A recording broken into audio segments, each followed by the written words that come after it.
Salam,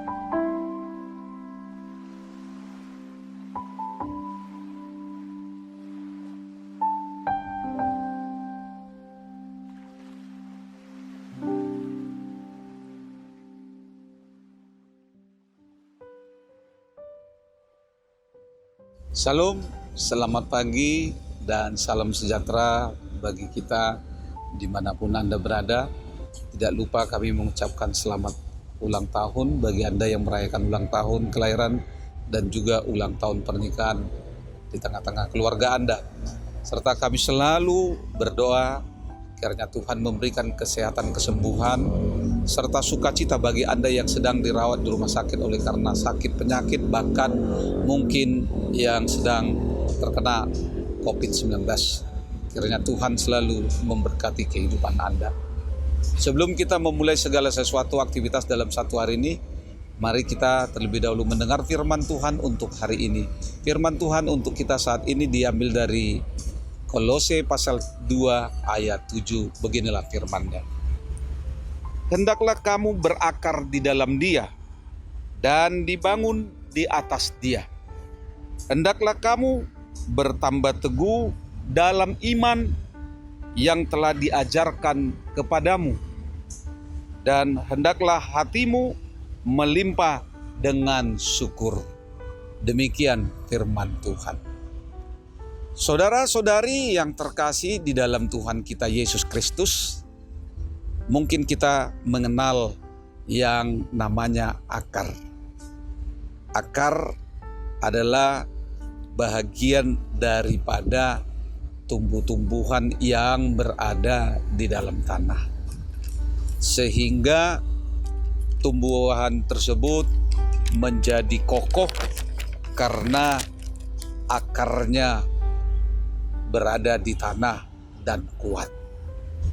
Saudara-saudari, kalau dikatakan berakar berarti tertancap ke dalam tanah untuk mencari bahan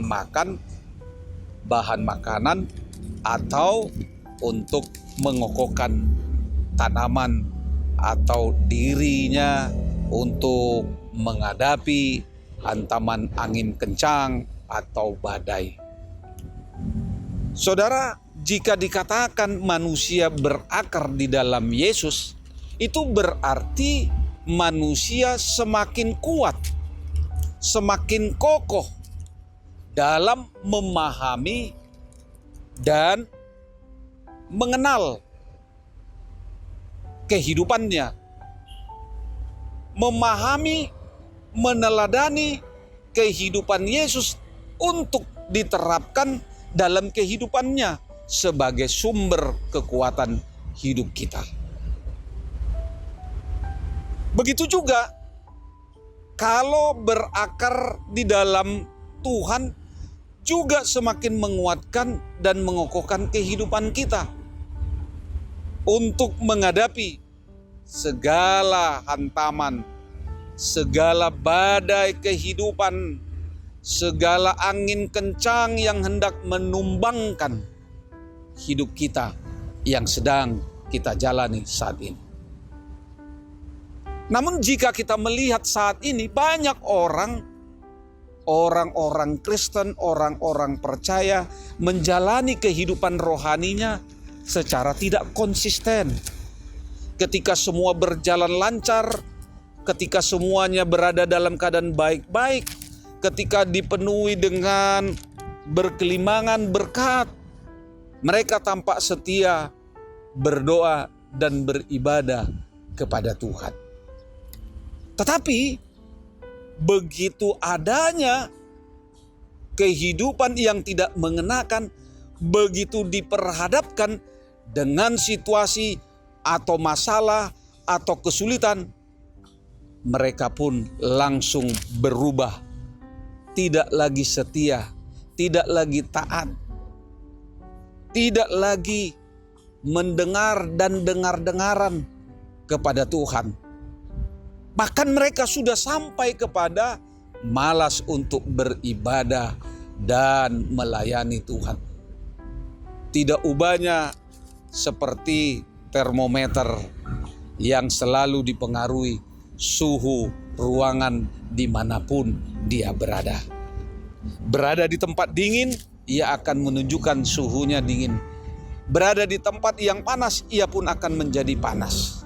Saudara-saudari yang terkasih di dalam Tuhan kita Yesus Kristus, bertumbuh dalam iman, prosesnya sama seperti akar pohon. Bertumbuh ke bawah, berfungsi untuk menyerap sari makanan, sebab tanpa asupan makanan yang disalurkan oleh akar pohon, pohon tersebut tidak akan bertumbuh secara sempurna dan tidak akan menghasilkan buah yang baik, buah yang manis. Ini berbicara tentang kesukaan, kesenangan, merenungkan firman Tuhan sebagai makanan rohani. Sebab manusia hidup bukan dari roti saja, tetapi dari setiap firman yang keluar dari mulut Allah. Itu yang dikatakan di dalam Matius 4 ayat 4. Akar bertumbuh ke bawah juga sebagai upaya membangun pondasi dan dasar kehidupan orang-orang percaya. Kalau dasar kita kuat, sekencang apapun badai angin menerpa kehidupan kita, bahkan pohon sekalipun tidak akan roboh, apalagi kehidupan kita. Bertumbuh ke bawah memang tidak terlihat, tetapi ketika bertumbuh ke atas secara kokoh, semua akan terlihat dengan jelas. Saat itulah seseorang mampu memiliki kesaksian hidup yang dapat dilihat dan dirasakan oleh orang lain. Namun ada harga yang harus dibayarnya. Menyediakan waktu secara pribadi untuk Tuhan dalam doa pribadi kita. Selain itu juga dikatakan di dalam firman Tuhan, melimpah dengan syukur, selalu bersyukur, dan hendaklah hatimu melimpah dengan syukur. Satu perkara yang sesungguhnya mudah dilakukan, tetapi seringkali kita abaikan dan kita lupakan, adalah bersyukur. Padahal kita tidak akan pernah mampu menghitung betapa banyaknya, betapa besarnya, betapa lebarnya, betapa panjangnya, betapa tingginya, dalamnya kasih Kristus kepada kita, sebagaimana yang dikatakan di dalam Efesus 3 ayat 18. Mengapa begitu sulit kita untuk bersyukur? Mengapa begitu sukar kita untuk selalu bersyukur dalam kehidupan ini? Karena kita tidak pernah merasa cukup dengan apa yang kita miliki. Dan inilah yang menyebabkan kita tidak berakar, bertumbuh di dalam Dia. Kita menganggap semua yang terjadi dalam hidup ini sebagai hal yang biasa dan tidak perlu untuk disyukuri. Dan kita selalu membanding-bandingkan kehidupan kita dengan orang lain. Tidak pernah merasa puas dengan apa yang ada, yang telah diberikan Tuhan dalam kehidupan kita. Selalu kita melihat keberadaan orang lain, kita perhadapkan dengan apa yang kita miliki. Karena itulah jika kita berakar, tadi dikatakan hendaklah kamu berakar di dalam Dia. Jika kita sudah berakar di dalam Dia, kita akan mampu untuk selalu bersyukur kepada Tuhan. Ingat saudara-saudari, iman yang terus bertumbuh dan selalu bersyukur di segala keadaan adalah tanda kepenuhan hati kita di dalam Kristus. Selamat beraktivitas, Tuhan Yesus memberkatimu. Shalom.